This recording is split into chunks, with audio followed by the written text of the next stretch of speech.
I am the Tofu Golem. Please enjoy the video. You start by stripping surface contaminants so paint bonds. Use a leather cleaner, then a deglazer or isopropyl alcohol to remove factory top coats. Once done, gently sand with 400-600 grit to create tooth. This helps adhesion without roughening the grain. Make sure to wipe away dust with a lint-free cloth and let the leather dry fully. At this stage, you choose paint type and thin 5-10% with water or manufacturer thinner if needed. Test the color on a hidden patch before proceeding. You apply paint in thin, controlled layers to avoid cracking. Thin coats flex better with the leather and dry faster. Start at edges with a small brush, then use an airbrush or dense sponge to feather panels smoothly.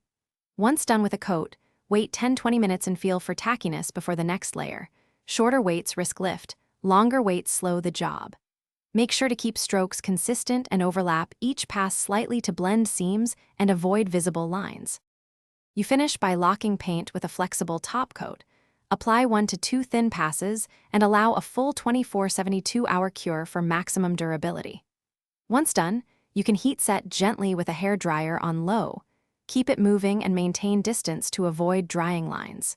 If you see flaking or poor adhesion later, the key troubleshooting step is to redeglaze the area.